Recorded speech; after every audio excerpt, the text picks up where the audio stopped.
4 hours. I don't Okay. get to do the shuttle.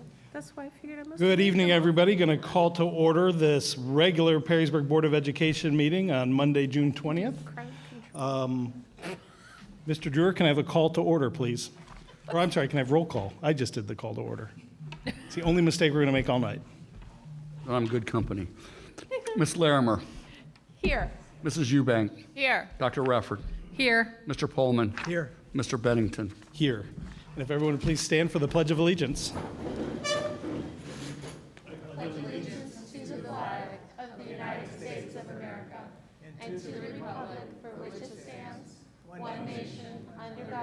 Indivisible, with liberty and justice for all.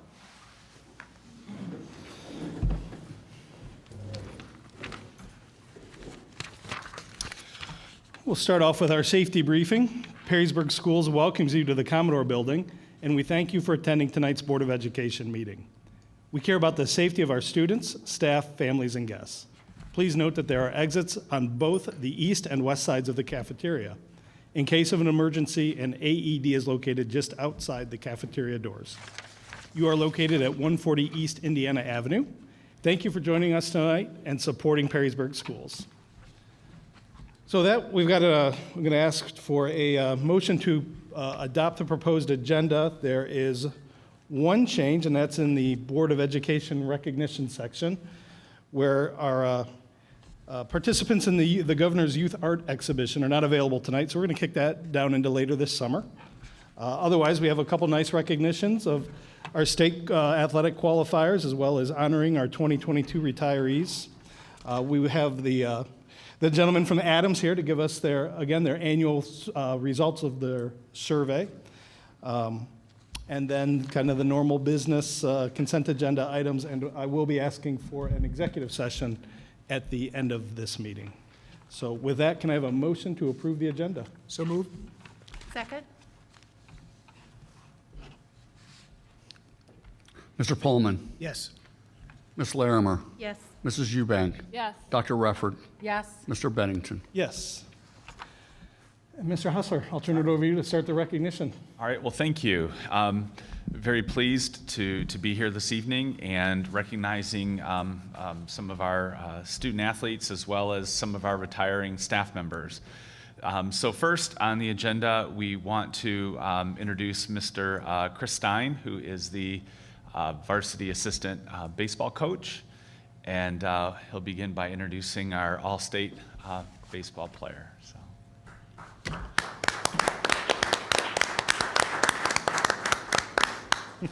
Thank you, Mr. Hostler, and to the board. First, I would like to express Coach Hall condolences for not being here. His son is coaching in an all-star game up at Comerica Park for the state of Michigan. So I just wanted to apologize to Connor. He wishes he could be here and everything, but does express those wishes present. So I'm here to introduce Connor Wallenczak as a first-team all-state baseball player. Connor hit .420 for the team. I won't go through all his stats, but it's safe to say he led us in hits, runs, home runs, walks, stolen bases, on-base percentage, pretty much every statistic you could possibly imagine.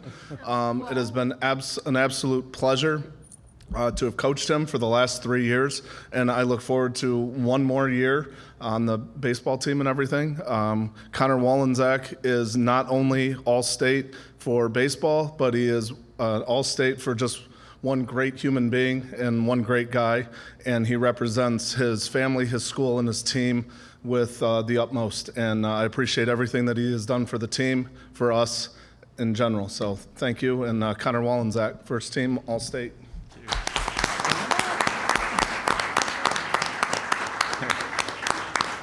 So Connor, if you wouldn't mind coming up. So you have your speech written, correct? Yeah. Ray. So we just have a small, Now that we do it. Congratulations. So exciting.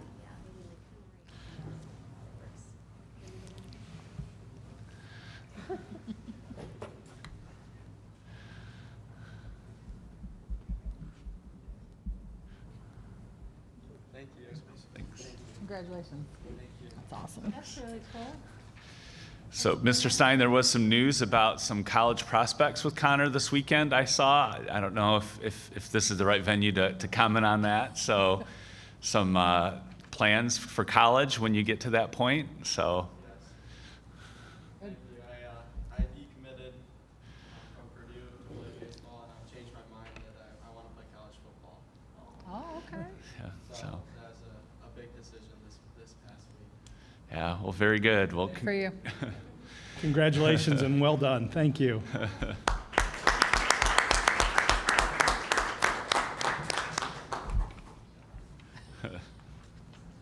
So, Mom and Dad, good luck with that choice and decision. So, I'm sure there's nothing to worry about with that. So, well, thank you. Mason Deal is also a state qualifier for boys tennis, second team, and is unable to make it this evening. And unfortunately, I don't know if we'll be able to get him back here. So, but we'll make sure that he gets his award and recognition.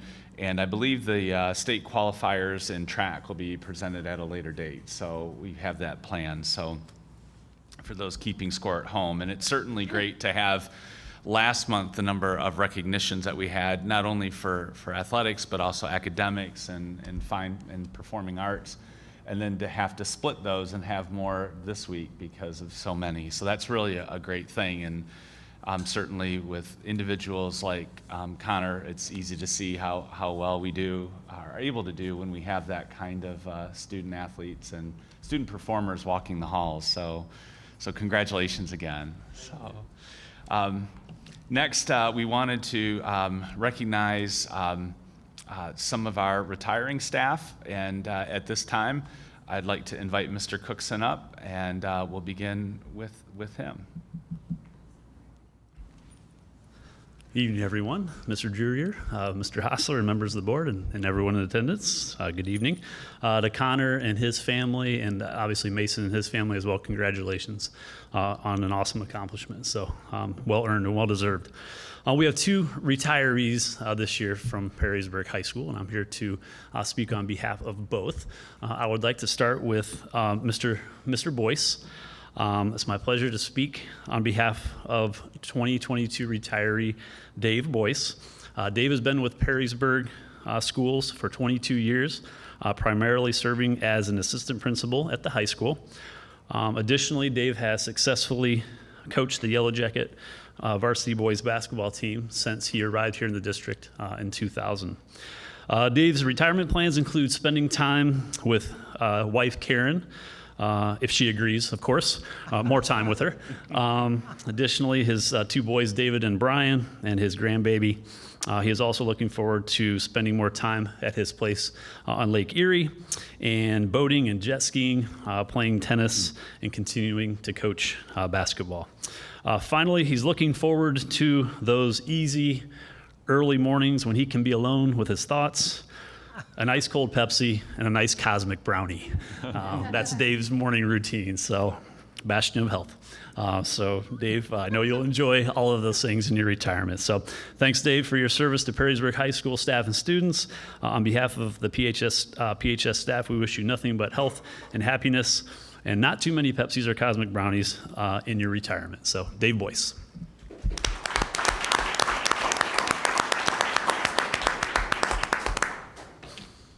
Lisa Wagner is also retiring this year, and it's my pleasure to also speak on behalf of Lisa.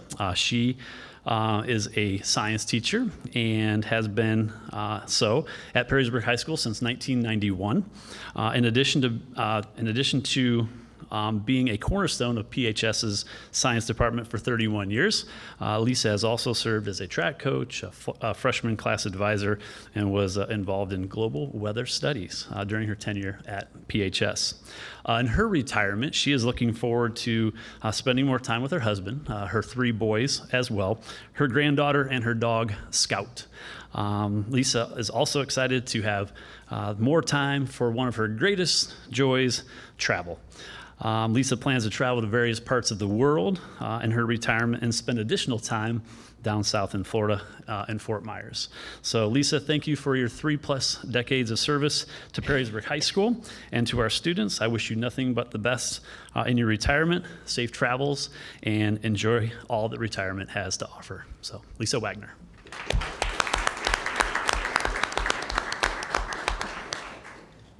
And Courtney Parr, I know, is here, and I don't know if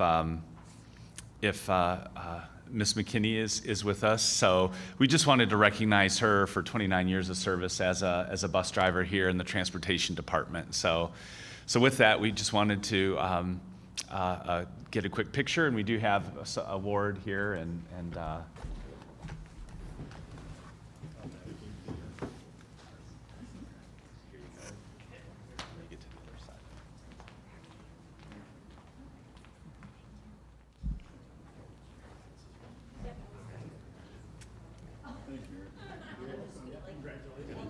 Congratulations. Switch to the sign. I think she wants the sign behind. To your right. She up Sign there, back there. right. Oh, that's a good looking group. Congratulations. I'm not counting, but I have 7 years. Awesome.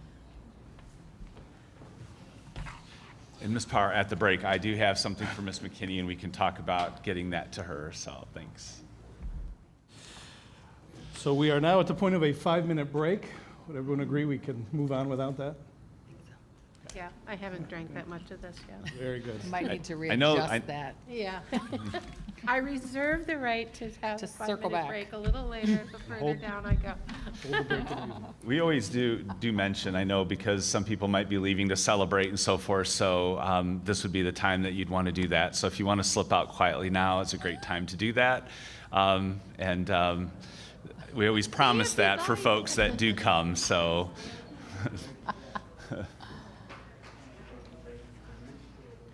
So our next agenda item is public participation. I know usually people want to sign up during the break, so I'll pause for a few seconds here. This public participation is going to be is for agenda items only. The guidelines are a limit to 3 minutes for a total of 15 minutes for this section. Please address the board with your comments. If you have anything to hand out, we ask that you put it in the basket at the sign-in table or with one of the administrators in the back. So with that, we have one tonight. Oh, that's it. Oh, okay. Is there anybody else that would like to address agenda items? Okay, we will move on to the next section. Mr. Hostler. Thank you. I'd like to introduce,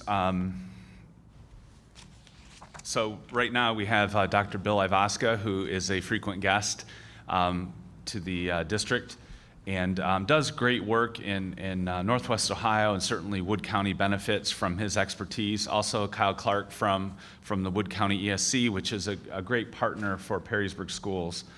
And we have our survey that we'd like to share with you some of the results. And this is the 2022 ADAMHS Youth Survey on Addiction and Mental Health. So we're very fortunate to have someone of Dr. Ivaska's experience. He's administered these for many years and can talk firsthand about the trends and what they mean and exactly what it spells out for us in terms of success and points of pride, but also areas that we need to continue to focus on. And I'll turn it over to Dr. Ivaska and his team. Thank you, Tom, and members of the board, and those who remained. Thank you very much. I feel like the teacher who's going to have the in-service with one of the best students in the class, the parents of, because these are really good results that you're going to see tonight. So, Tom, if you would. We've been doing this survey now for a lot of years, and here's how many we do in Wood County, and every student participates. It's not sample data. This is everyone that's present in the building the days that they give it. We removed about 4.5% of Perrysburg kids for saying that they took a drug that didn't even exist, exaggerating by saying they took everything all the time. They shouldn't be able to fill out the survey if they did that, and being inconsistent in the way they responded, having patterns that made no sense, or not even completing at least 70% of it. So what's left, I think, is pretty good. Why do we do this? We do it so we can follow trends, so we can know what's going on, and having that trends help us to look for particular problems that might exist. For example, you all might remember a few years ago when vaping really took off, and you'll see that again. That was a trend that we were able to identify immediately, take action, and you'll see how it was corrected. Now we're looking at gaming and some things like that, and gambling that kids are starting to get involved in. We also can work with the community, with the local police and with others to do maybe compliance checks or something like that, or other programming that would help. So this gives us specific data to move in the right direction rather than just blanket everything, and it helps keep kids safe then. Here's your results. Everything, for the most part, is going down. Cigarettes, vaping, alcohol, marijuana, anxiety drugs. The only things going up are not really even a drug, but it's caffeinated energy drinks. Narcotic painkillers, it appears as though when kids were home over the pandemic period that perhaps they might have gotten involved in that. And marijuana edibles. And so we'll see a little bit more in a minute. Next one, Tom. Also increasing and a little bit more concerning was overall mental health problems. We've all read about that during the pandemic, and maybe some of that's subsiding now, but that's what we saw right when we ended the pandemic. Bullying, suicide ideation and attempts, ACEs are adverse childhood experiences, gambling and gaming. So while drugs went down, stress and anxiety seem to have been up from the pandemic. And the only thing that decreased was fear of harm from marijuana, which we don't want to see decrease, but it did. Tom? So here's Perrysburg's vaping, any kind of vaping, using any kind of substance. And you can see, and I'll look at seniors in 2020, 12th grade was 25% of kids saying they were vaping. And look at where that was up from 6.1 the previous iteration. Now we realized that's a problem. We brought it down to 11.8% among seniors. So bad thing happened, improvement made. Tom? You wonder, what do they put in vaping devices? The number one substance is nicotine. Not marijuana, which you might hear, or flavors, which the advertisers want you to think, but nicotine. And look at that senior rate of nicotine in orange at 18.1%. And now let's look at cigarettes, down to 1.7%. And I want to show you, this is where 18% of cigarettes was back in 2008. We had declined cigarettes from 18% in 2008 down to less than 2%. Great improvements in nicotine reduction, all to be erased by the invention of a vaping device and marketing and advertising that's coming about with it. So nicotine, which we were getting rid of, is now kind of coming back in a different form. It's addictive, it's concerning, and it's something we need to continue to watch after. Go to the next one yet, Tom. So you can go to the next one still. Here is the results I was talking about. Nicotine, and this is vaping nicotine, Perrysburg kids. Look at 2018 on the left side there, the nicotine one. Amongst 12th graders was 2.8%, and that had jumped then to 19.8%, a 692% increase back then. And now, with a lot of initiatives, we brought it down to 11%. Okay, so it's still not back to 2, but it's coming down in the right direction. Marijuana was at 1.1 among seniors, went to 18%. That's a 1,500% increase. Again, it's substantial. Now it's down to less than half of that. So it's going in the right direction, improvements made. Alcohol is the lowest it's ever been in Perrysburg. And like Tom said, I go way back to, way back when Sharon Zimmers was super, and even before that. And alcohol back in that day, in the early 2000s, 85% of seniors would say they drank. You all remember in Perrysburg, the police would maybe be breaking up some alcohol parties. I called the police to say, here's what I'm seeing. Are you seeing this? They said, oh yeah, we haven't busted an alcohol party in a long time. That's not what our issues are anymore. And look at, from 85 down to 23.6. That's terrific. That's probably the lowest rate in the county. And drinking last month is just another way of asking the same question, only have you done in the last 30 days rather than the last year, from 27 down to 11. Marijuana, this is a different question. We used to be able to just ask, did you use marijuana? Now you could use marijuana like traditional of a joint sort of thing, but there's also vaping marijuana, and then there's also edible marijuana. So it's getting hard for me to figure out how to ask, are you using marijuana? I got to ask all these different questions. So the general use, maybe smoking it, is down from 26 to 15. That's great. We're seeing it much lower, Tom. But look at edibles. And this is Wood County in the big pictures. Edibles, on the chart on the right, very bottom line, went from 7% to 16.9%. Gummy bears and potato chips and all kinds of things that are being marketed today. In Perrysburg, 2022, your seniors reported 12.6% have tried edibles. Lower than the county, but 12.6% of all seniors. That's a lot of kids have tried this, and something we need to keep an eye on. Caffeinated energy drinks is down amongst seniors in Perrysburg. You're the only place that's down. Everyone else is above 50%, 60%. Very popular. One of the reasons I think you'll see how gaming is up, and kids when they're gaming stay up late, and the #1 sponsor for Bowling Green State University's varsity gaming team is Red Bull. So perhaps, there's some correlation here between the activities kids are into today and caffeinated energy drinks. Heroin, I bring it up only to say that it is not a problem in schools. Once kids graduate and they get into the real world, opioids, things like that can be an issue. But they are not in the school. There's only about 19 kids in all of Wood County said they even tried it, 3 in Perrysburg. So there you go. Painkillers, on the other hand, look at that little blip. Now we see the first increase, 6.6 to 9.4 among seniors, 4.9 to 7.7 amongst juniors. Maybe that was being home. Maybe that was being stuck in the house and I raided somebody's, medicine cabinet. Tom?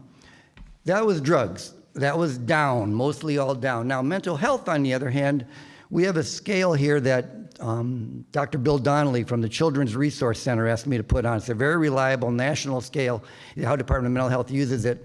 And you can break it into categories when you score it at the end. And the last 2 are kids who report severe and intense kind of problems. Wood County, if you look at 20 and 22, went from about 9.7% down to, up to 13%, 9 to 13. Perrysburg, 7.8 to 10, better than the county, but you're going in the wrong direction. More kids are reporting severe and intense mental health issues. And look at the first column, no problems in Perrysburg dropped from 57 to 49. Fewer kids reporting I have no problems, more kids reporting they're having concerns. Next one. Why is that important? Because as mental health deteriorates, substance use can increase as a way of dealing with it. Bullying has increased in the county, particularly cyberbullying, which we might have expected during the pandemic. They were available, but even physical bullying. Maybe kids were stressed and they needed to take it out on somebody. Perrysburg didn't show too much of that, a little bit among 6th graders. More so than 5th graders. And that's a trend from 2014 to 2022. Tom? Suicide ideation is, have you ever thought about hurting yourself? And attempts are, did you actually attempt suicide? Was at an all-time high in Wood County. And look at your suicide ideation rates, 20-some% of kids reporting they felt that way. Very concerning. Suicide attempts lower, Perrysburg 6.76, but still, that's quite a few kids. Now, there has been no successful suicides in Wood County in the last 2 years. So this is probably more an indicator of stress than it is of actual fulfillment, but something to look at. ACEs, adverse childhood experiences. We ask kids, are any of these things in your home? Abuse, neglect, or dysfunction. There they are all listed. And these are Perrysburg numbers. And if you look at the far right column in 2022, they're all up over 2020 for the most part. Not a ton, but they're again slightly moving in the direction. So now we have an indicator of household dysfunction, suicide ideation, mental health. We're starting to see this picture of stress and anxiety amongst kids as they moved out of the pandemic. Now, like Tom said, I hope that this next year starts and we continue to grow out of that, but that's where we are right now. And why are we concerned about ACEs? Because just like mental health, as ACEs go up, other bad things happen as well. So we did drugs, now we looked at mental health, and now I want to finish with a new thing kids are into these days: gaming, gambling, and something I'm going to call game-bling, where you can gamble within a game. Then I have one funny one at the very end to show you. And let's look at these three in 2 ways. How much are they doing it, and is it a dysfunction? Because I put a psych measure in there on it, is it dysfunction? And I asked the question, do you game 2 hours or more per day? That's a lot. In my opinion, that's a lot of gaming, 2 hours or more. And look at your numbers. That's 20 and 22 is Perrysburg. 5th and 6th graders, 30% say they game 2 hours or more every day. Wow. And it declines as kids get involved in other things, but there's a lot of gaming going on.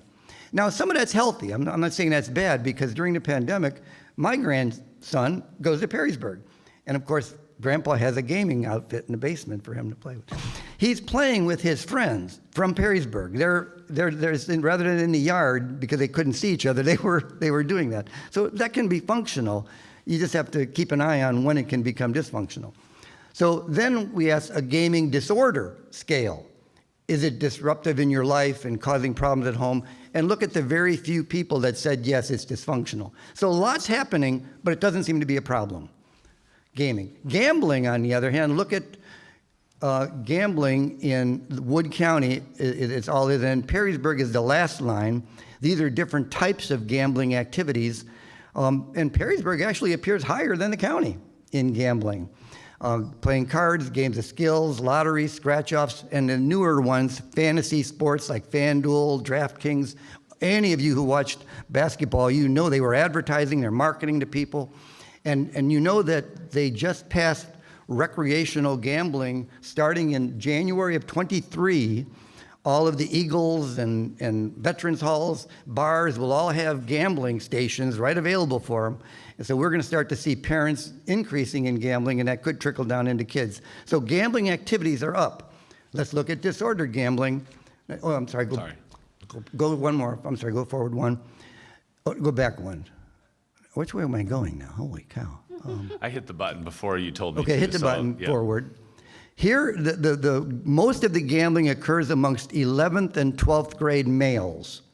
That's our group that are risk takers. And look at the fantasy sports and esports are getting into a new, if you don't know about esports, look that up when you get home and start looking into esports. That's going up quite a bit. And that is dysfunctional. Now we get in Wood County, disordered gambling or problem gambling amongst kids went from a little under 3% to almost 7%. In Perrysburg, it went to 5.8%. It's not a ton, but it's moving in a direction where we have to start looking at gaming and gambling.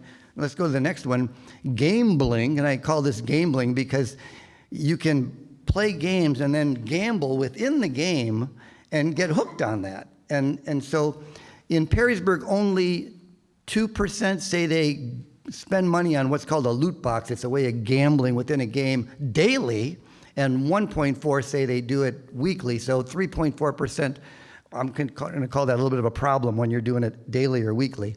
Next one, Tom.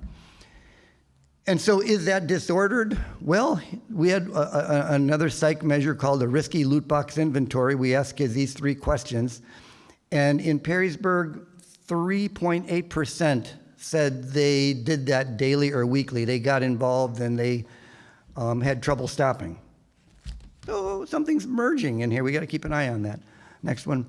Okay, that's gaming, gambling, and then there's one more that I started to wonder what's different about kids these days. I'm an old timer, I like to go outside and play when I was a kid.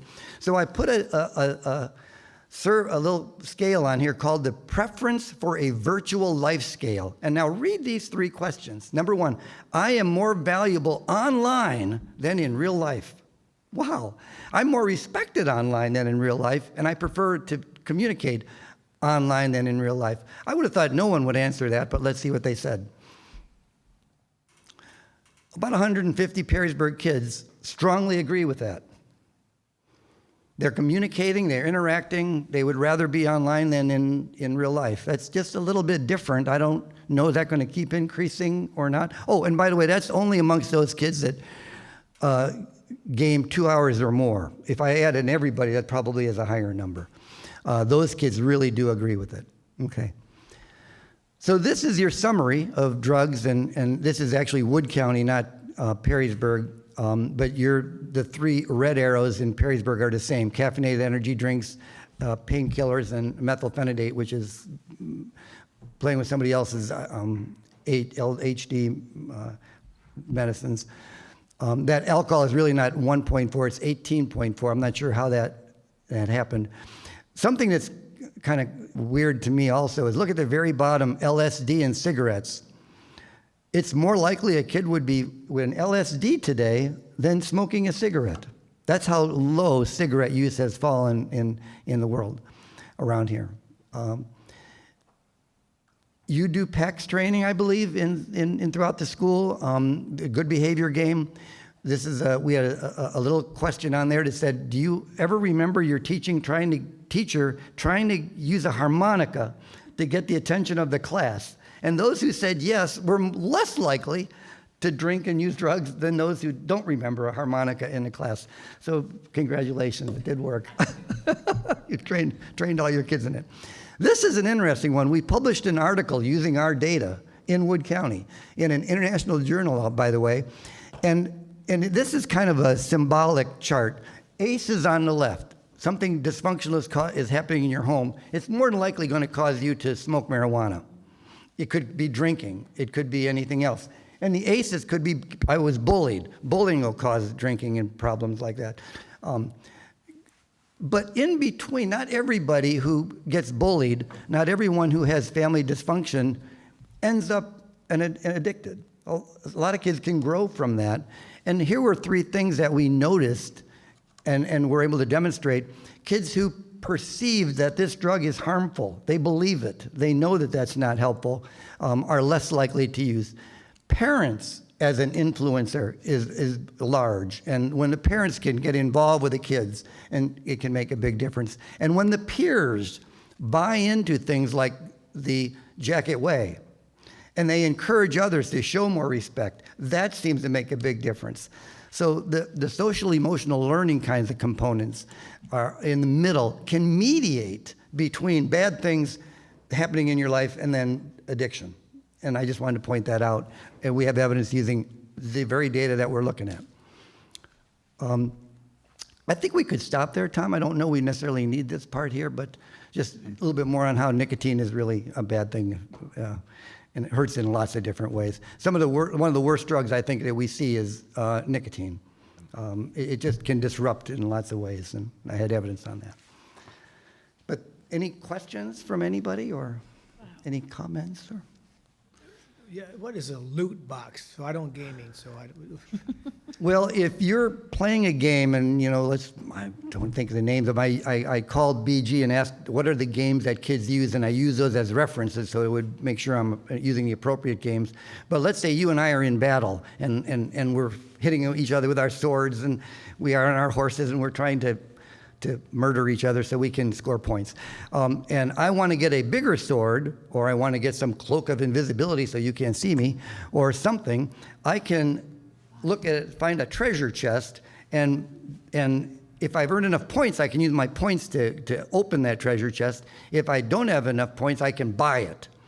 And then it'll open it. It's pure luck. I may have nothing in there. I may have a Mickey Mantle rookie card, so to speak, in my generation. So would you consider and if I didn't win in the new sword to beat you, I can get hooked on doing it again and again and again. And next thing you know, I'm spending money on a credit card to get points or to get weapons and tools to help me in my game.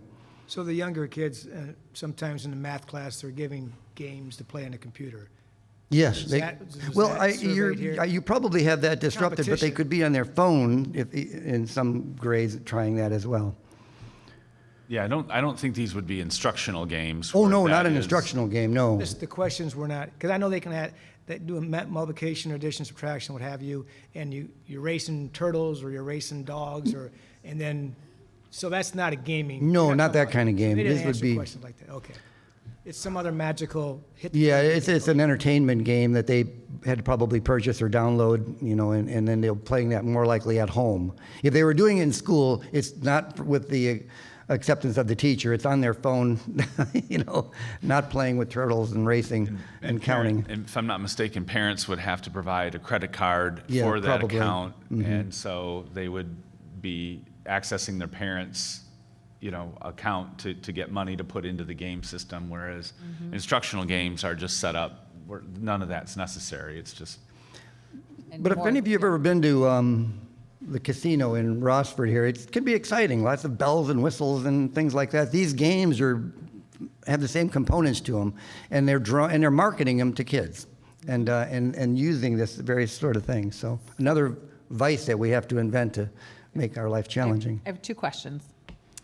One, did you ask questions as to whether or not they were age-appropriate games? Because I'm going to say more than likely, being an educator myself, that they were mature games and not teen level, which is a bigger concern. Yeah. I mentioned the games, and I'd have to pull the survey to see which games they were. That's a concern, too, because, kids try to do things they shouldn't be doing. Mature is, 16 plus or 18, and, because there's a lot of violence.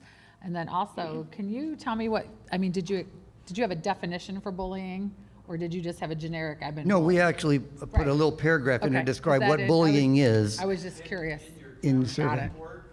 The back, the last 4 pages of this is the actual survey. Perfect. So you can read. Thank you. Yeah, you could see the question and the games that were referenced and how we introduced bullying. Thank you, because some people use the word not appropriately, and I wanted to know what the definition was for here, so thank you. Those I were appreciate probably age-inappropriate games that I referenced. Mom of 2 teenage boys, I get it, thank you. Sorry to say, but yeah.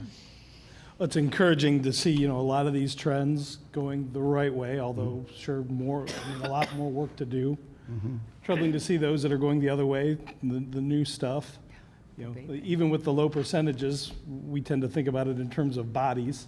So suicide ideation at 6% of 400, 450 kids in a class, that's 2 or 3, 4 children if I do the math quickly in my head. That doesn't feel great, obviously.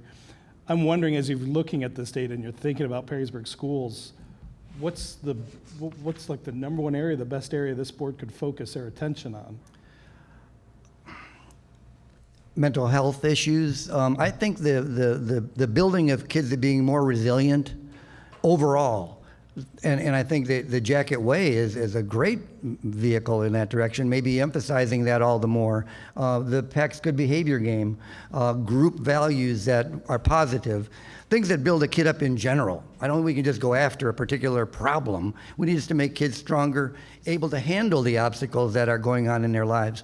And then Kyle has a whole menu of services that the county could provide as well, and I know Tom has introduced many of them already into the schools. You currently have a prevention specialist through the county office here at Perrysburg, and we devote our time working with the administrators, principals, counselors on evidence-based programming that will help not only educate the youth, but also give them resiliency types of skills. And we look at your specific data, talk with the administration, talk with counselors and teachers, and we kind of target. So all of a sudden we see a spike in the 8th grade in something. We know that next fall we ought to be putting something in freshman programming where we can get in and maybe have some value to help reduce that. And that's why I think you see some of the lower numbers from one year to the next. We use the data that Bill does an excellent job of putting together, and then we target. So when not only when you say board support, I would say the board support of this type of program in general, continue to support that, because the importance of this survey is your community. This is a spotlight on your youth and programming that we can help develop to help them. I appreciate Tom and the administrative team. They had me present to them, so all the administrators could hear this, and they then could, I'm sure, discuss after we left, what are we doing about it? And then Brooke had me go to the parent meeting so the parents could hear all of this and they could start community discussion. The numbers are one thing, the discussions and the action planning, that's the fun stuff that gets started after to intervene. Well, the I guess, and to vaping- be clear, that parent meeting was the Parent Safety Task Yes, Force. I'm sorry, yes. Mhm. You know, and the vaping, I think, is the big concern, because having conversations with even your adult children, they just, they don't understand. But it's, Mom, it's nothing. Well, yes, it is something. How it affects your lungs, and they don't understand. They just think it's something cool. It doesn't smell like cigarette smoke, but they don't understand what they're ingesting. And I think that education, you know, we had it all about cigarettes, but we don't have it about vaping. And I think Right. that's where it needs, Yeah. obviously, we need to put some of our information out to parents especially. Correct. A question that I've been curious about, and I don't know if it's addressed in this or not, but to me, I've always felt that perception is reality. However you think about something, whether it's true or not, if that's your perception, then it becomes your reality. On the question about the mental health especially, since, and no offense to our media specialist back here, but since there has been constant pounding from the media, social, news, everything, about how awful the pandemic was, how horrible school was, how terrible all these things that happened to you were. Is that constant bombardment of negativity part of the mental health problem? Whether it's based in reality or not? I mean, is there, I don't even know how you would be able to extrapolate that Yeah. to really know if that's a part of it or not. But I've heard some and read some interesting articles from psychiatrists that are analyzing some of this stuff along that line, and I thought, well, no, that's an interesting way to look at it. You know, we don't ask the question, do you feel bombarded by things and therefore feeling bad? The mental health question has things like, are you getting into fights? Do you refuse to do things your parents ask? Are you breaking rules at school? Have you ever skipped class? Have you been lying lately? So they're little things. So I tend to think that does reflect that they're having stress. Where that came from, boy, that I'm not sure. We didn't really necessarily ask that. Yeah, but that's interesting, and that answers a lot of my question, because you focused on the action. Yes. And the action is the result, and so that's still as important, and it's just curious to know. Well, in the perception, you're right. Years ago, we saw a big increase in opioids because people thought they were safe. A pharmacist prescribed them. They must be safe. Right. And now we're seeing that in marijuana. It's, well, my parents got a prescription for this, so why can't I take it? Mom's taking it. You know. So, yeah, perception is one thing. That's why one of those things on that chart I showed you earlier, when we say the fear of harm, that's the perceived fear of harm. I think it might harm me physically, or my grades, or I won't be able to play football or baseball, or be in a choir, a social negativity. So, you know, but it's a perception. As long as they perceive that, then it's less likely to use it. But perception is clearly reality, and that's what we look and that at. goes to Lori's point too, and I work with a lot of young adults, and a lot of them vape, and my jaw just drops. And I said, well, how do you not understand what it is you're doing? And I know it's one of our commissioners, Dr. Bolas, it's one of his big pushes and big drives is to get that information out there, that this is just as dangerous as smoking and some of the other things. This is not an acceptable alternative. And boy, that message seems to really be sluggish in getting out there. Yeah, it's going to take Too some bad. education and learning. Yeah. Well, that's where we come in. Yeah, and the back of this is just fantastic. Oh. Your research, the information, the content, so you're looking at giving credit to some areas and explaining what everything is fantastic. And again, it's nice to collect data and then be able to use it to correct things, to improve things. So appreciate all Mr. Hassel, you and the administration has done, and the work you've done over the years has been great. Thank you. Thank you. If you can't sleep tonight, just keep reading. No, and we certainly appreciate the cooperation with Wood County ESC. You guys have been great partners, and not only from this survey, but from the day-to-day, whether it be supporting us with staff or providing us with those extra things that really make a difference each and every day. So thank you. I'll leave, we did create kind of a information sheet for parents, and it's how to work with your youth on resiliency. We see that as a big piece, as Bill alluded to and said. Parents, the number one most effective prevention activity or hint, tip I could give you is talk to your kids. That's the most effective way of prevention and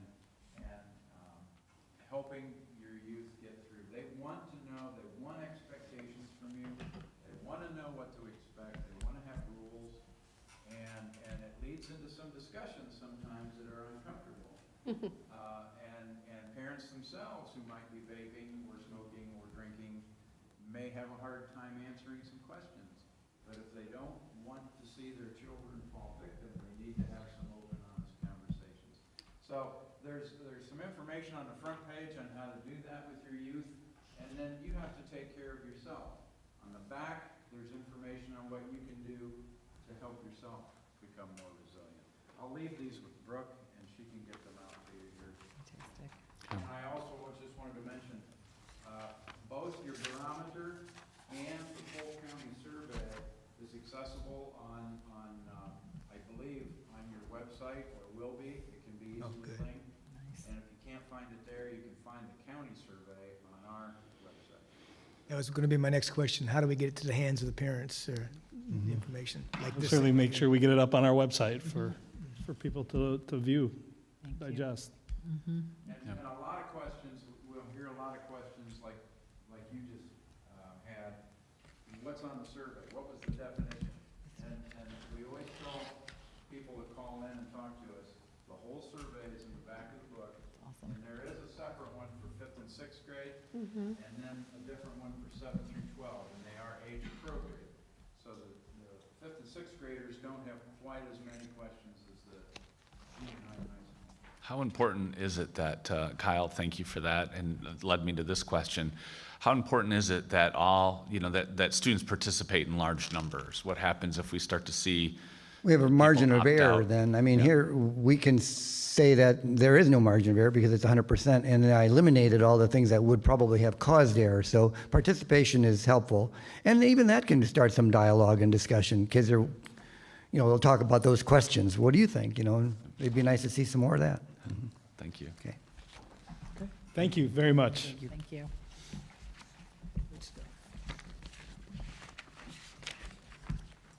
All right, our next section, we are going to, Mr. Drewer, time for the financial reports. I'm sure everyone will be very disappointed. We're not going to do a financial report tonight.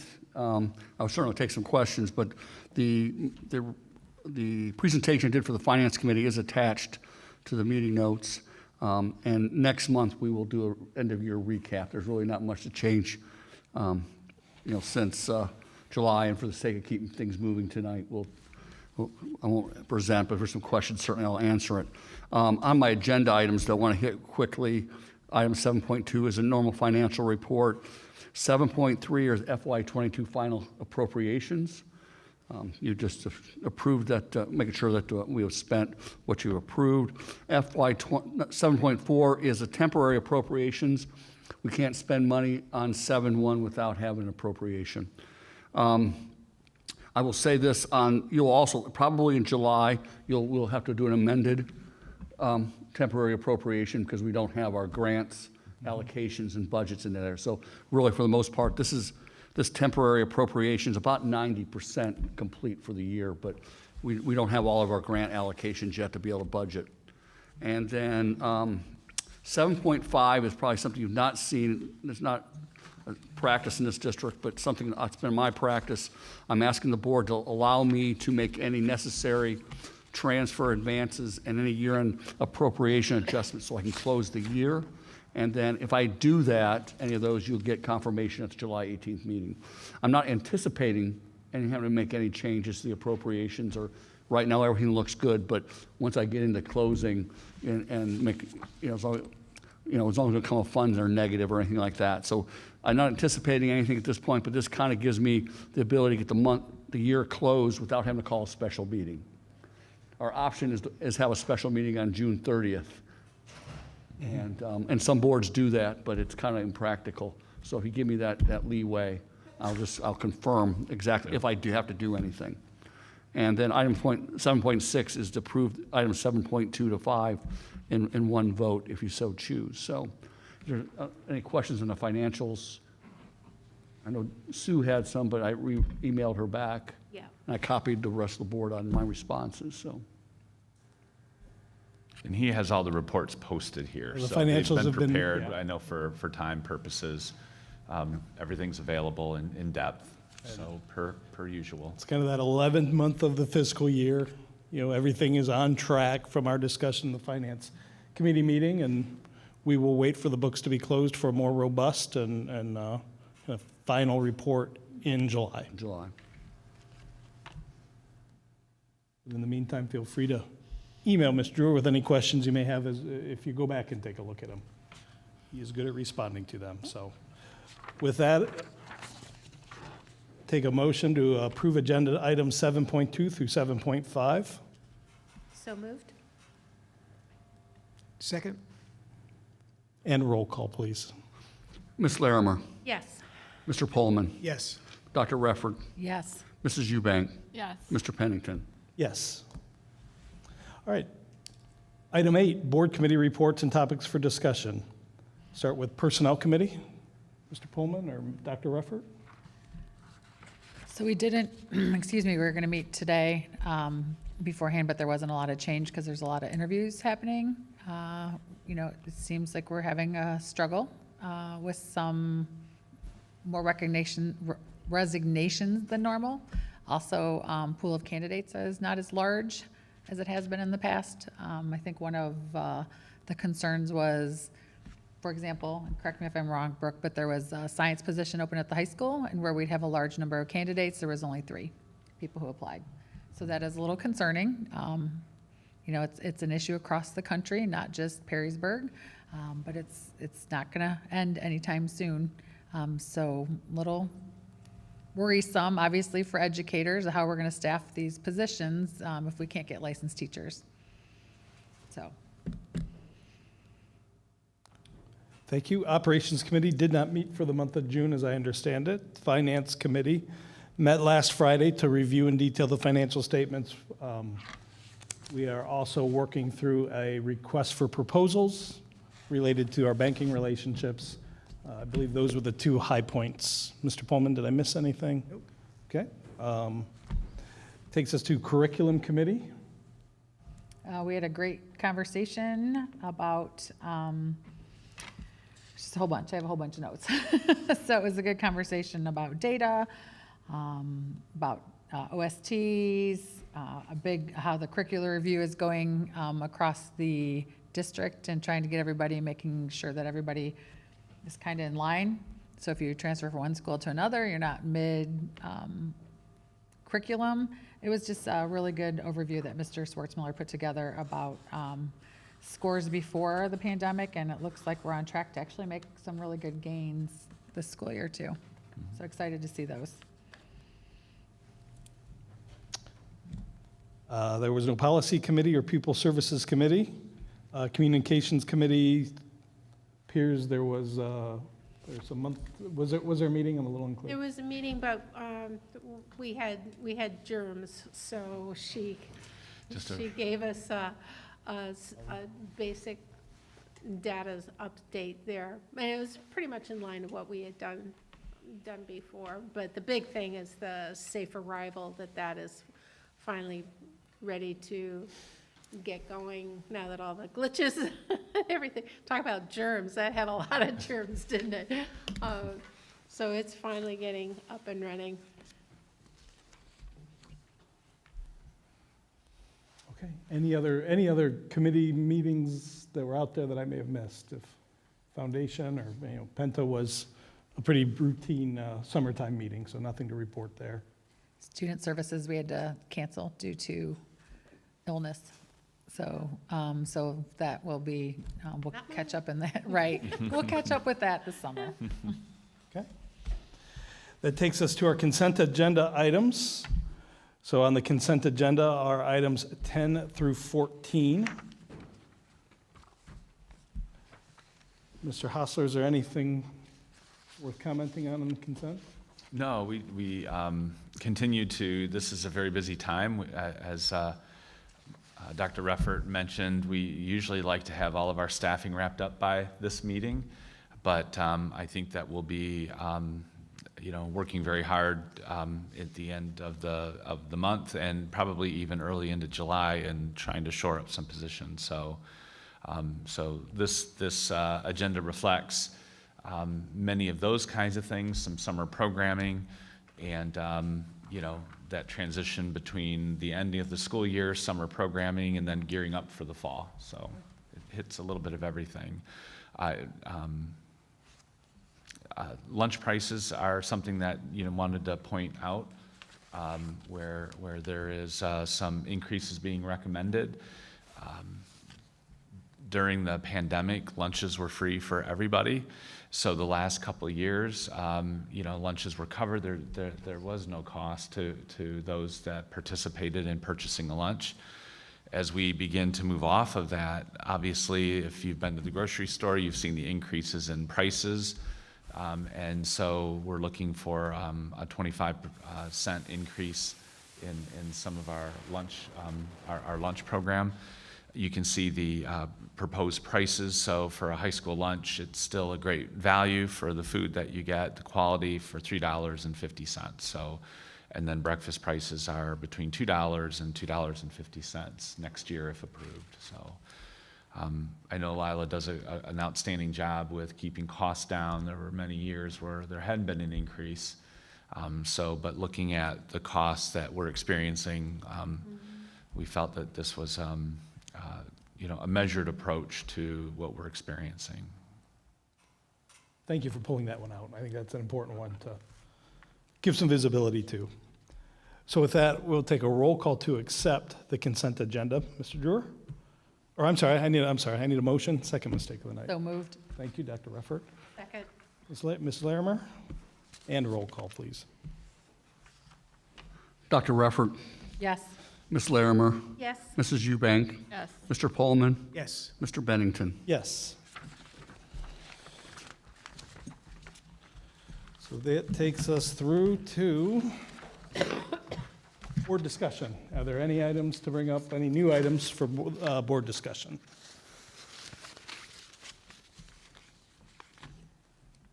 Take that as a no.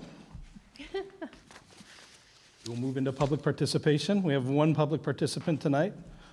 Same rules as the first public participation section apply. Ms. Laird, you have the floor. Robin Laird, 948 Louisiana. I certainly hope that this is not anything that we have to discuss past this. But last week, Governor DeWine signed House Bill 99, which grants local boards of education authority to decide whether to allow their teachers and school workers to carry firearms. The Fraternal Order of Police absolutely opposes this.